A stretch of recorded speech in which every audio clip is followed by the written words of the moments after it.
Yeah. Yeah. So it's an early spring. So did you think of the fragrance you're gonna wear? Florals for spring. Groundbreaking.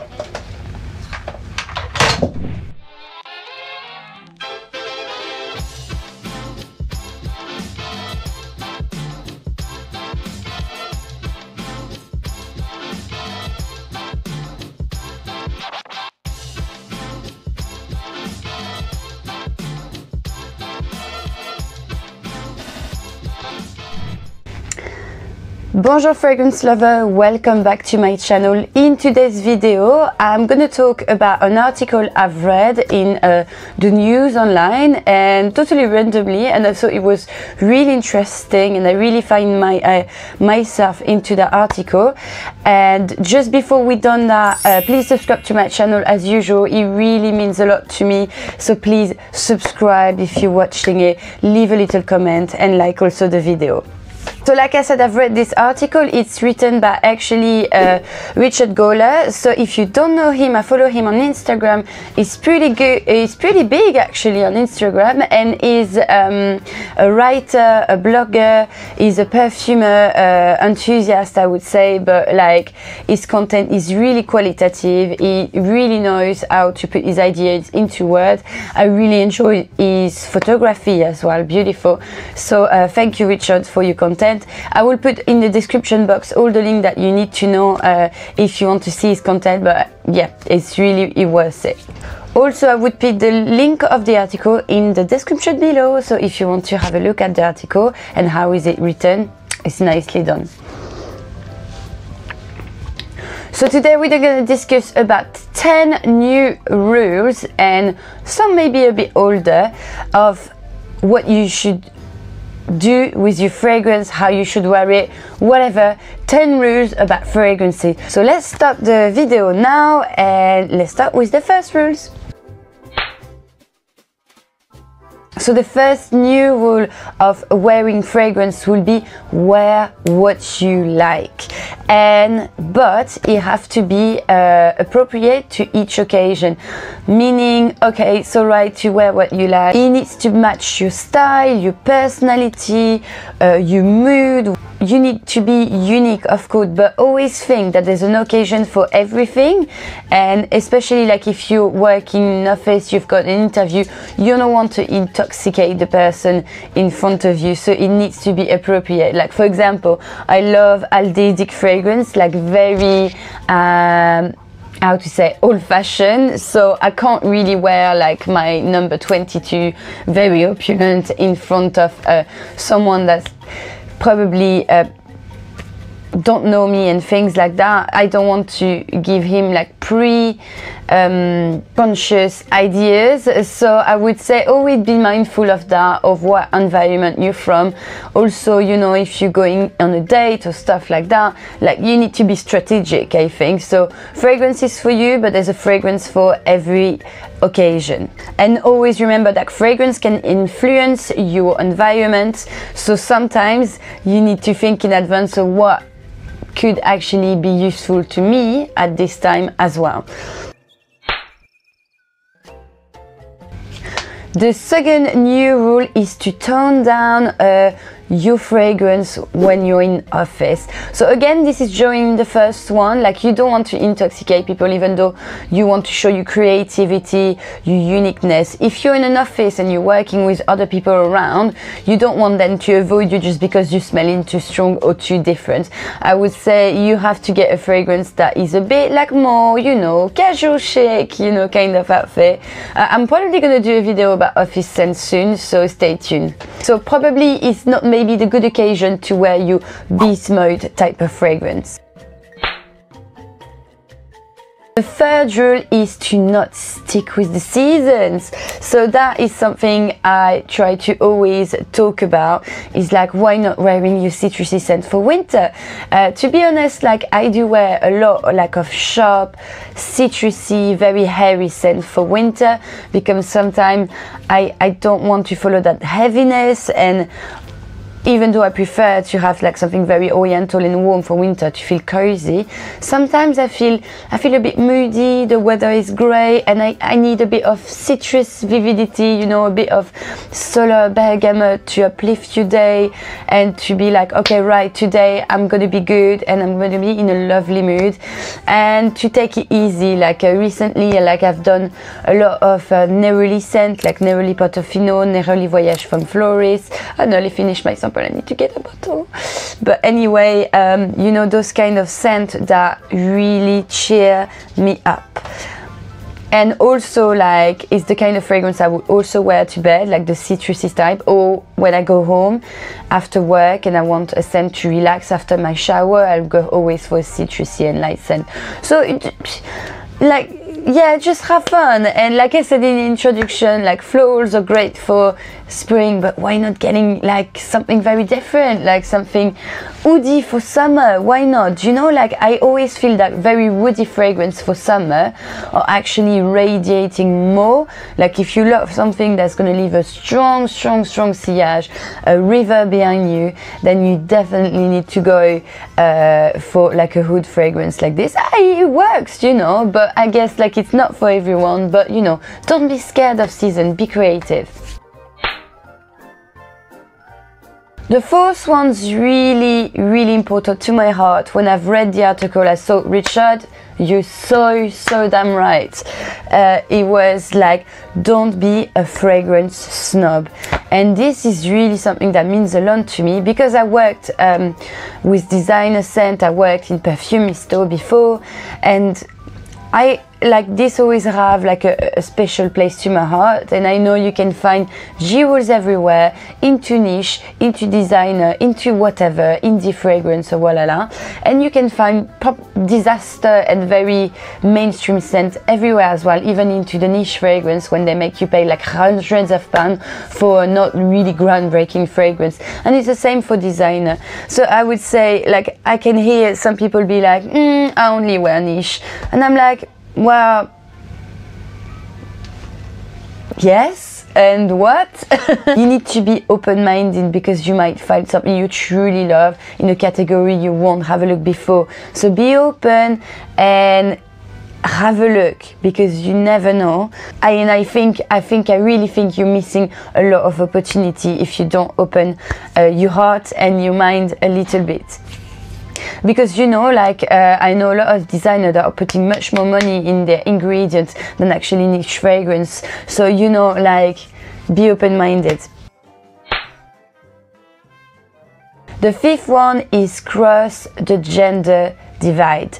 Like, I think for me, fragrance doesn't have gender, and I really agree with Richard with that, is that there's no gender. Like, why won't you be allowed to wear a fougere fragrance, ladies, like a barbershop fragrance, just because it's called barbershop?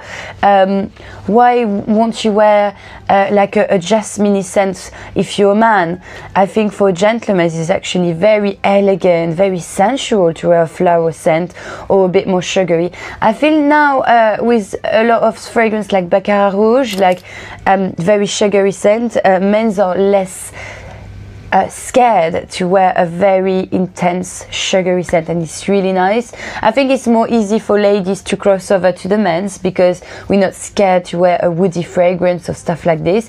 But men's, to go to the floral and get a pink bottle, it's a bit more difficult. That's why niche is more interesting, because they mix up, you can't really tell if it's gender, which gender is it, and you can have a lot of flowers. But into designer is a bit more difficult, I know, to go to the women's section and have a look. But you know, you need to make that step as well, because you might be very surprised, and you know, you might enjoy it very well.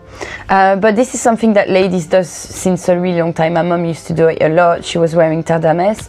But yeah, I guess for men it's just it's a bit more difficult, you know, like the kind of image and a femelle. But this is things that are going to come, and I really hope in the future there's not going to be marketing anymore about this is for ladies, this is for men. Don't want that anymore. The sixth rule, the 6 rules in the article was actually bargain hunting is cool. being a fragrance lover is a very expensive business. Even being not a fragrance lover and just have like a few fragrances is an expensive business too. And you know, sometimes you need to find a little trick to get it a bit less expensive. You know, like if I would not buy some cheapest sometimes or have a little bit of bargain or something like that, I will probably be bankrupt, like as you can see. So and there's more up and in the closet as well. It's ridiculous. But anyway, yeah, so you need to find things to do, and I find it very exciting. I'm really a client of thrift shopping. I love vintage store and I buy a lot in vintage store, and I always find like really high quality fragrance into those. So doing the same for fragrance for me is like easy, and I think it's really cool because once you have your fragrance and you find this gem, you're like so happy, you know. And you've got also, like if you go to TK Maxx and stuff like that, that are like got a lot of discount and stuff, you find a lot of celeb fragrances, then you like because it's got that image that is not going to be that qualitative. But you know, remember Stash, remember this Adam Levine, or you know, like there's a lot of like fragrance from celebrities that actually made their way really much upper. And you can think also of very old-fashioned fragrances that are very cheap now, like there's Giorgio as well, you know, there's Charlie from Revlon, there's a lot of stuff like Davidoff Cool Water or whatever, like you know, a lot of fragrance like this that's been a bit forgotten, very cheap now, and really worth to have them in your collection. The seventh rule is going to be a bit like rules that are quite old but still acceptable for now. So the first one from this is less is more. So this is when I read the article I was like, whoops. It's something I don't really respect. Yeah, I just, you know, like you should spray your fragrance on your pulse point, in here, there, you know, where the blood circulation and the veins are here, because it radiates the fragrance. It's more you know, it's more warmer in there, so it will help to create a good sillage. Me, I'm more, I spray the pulse point with an oil or an extrait de parfum or something like that, or just a fragrance, and then after I spray everywhere. It's like I'm really a heavy sprayer, and I know it's not really cool for all the people around, but I actually do really like that, and I can't control myself. I have to be a heavy sprayer, so don't do like me, less is more. And like Coco Chanel used to say, you should apply fragrance wherever you want to be kissed. Well, for me it means forget about it, forget.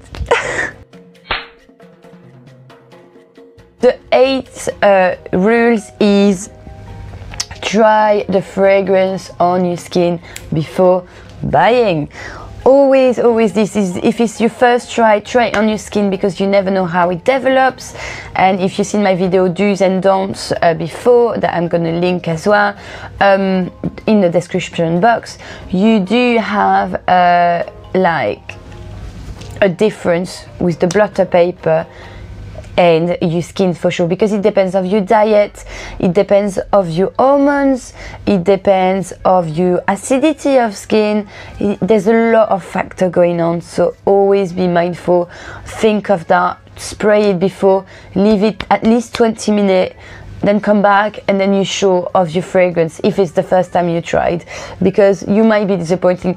Me, I'm quite lucky, my skin doesn't change anything. You just stick to my skin, stay like this, doesn't move usually, and it's like this. But I know a lot of people that's got very acidic skin and it changed, or you know, like I don't know, like it changed between men and ladies as well. That's why it's interesting for you men to try the ladies, because it doesn't smell the same. But yes, so you know, always think about that. And then the article was ending with this rule, so see how interesting it is and have a read, because it's really nicely written too. I've added 2 other rules as well. The 9th one coming from me is don't judge eau de toilette, eau de cologne, eau de parfum and extrait. Usually we say it's concentration of the actual product, and so an eau de parfum which means much more warmer and it will be staying to the skin more longer. Okay, usually an eau de parfum is more warmer because you put like more woody notes, so ambery or blah blah blah, you know, things like that. But it's not always the case. Like, it doesn't mean because it's eau de toilette it's gonna last less on you. Definitely not. It's gonna be maybe probably a bit more uplifting with the fruit going on and aromatic notes going on and things like that. Not always the case, by the way, but and the concentration, blah blah. But it doesn't mean because it's less and more concentrated that it's going to last longer on you. For example, I had few examples like this where I tried the eau de toilette and it lasts much more longer on me than an eau de parfum. So always have a try. And also, it's not about performance and longevity. It's you might like it more. Like, usually we like, oh, I need to go for the eau de parfum, this is much better, it's the better scent, and the other one is just a cheaper version. Absolutely not. The notes are slightly changing, so you might prefer an eau de toilette, you know. You might like that more playful scent or a bit more aromatic scent, so always have a little try because you might be surprised and you will be ashamed to not give it a try, you know. Number 10 is don't blind buy expensive fragrances. This is something that I do quite often, like blind buying, but I always do it in relatively cheap a fragrance or designer that I, you know, designer and stuff like that. But like when I see people purchasing a niche fragrance, very expensive, just because one of your favorite reviewers said this is so good and you're buying it, I'm like, you are so brave. Even though like you listen to me, for example, and you really like my advice and you want this fragrance because I love it, I would say this is very subjective. I'm telling you my honest review, but always have a little try before, just in case, even if you trust me, and you know, have a little try and see also for you if it works or not, because we're very different and fragrance are linked to your memories and connections, so it might not be a good memories for you, so you know, have a little try before. So that's 2 rules basically.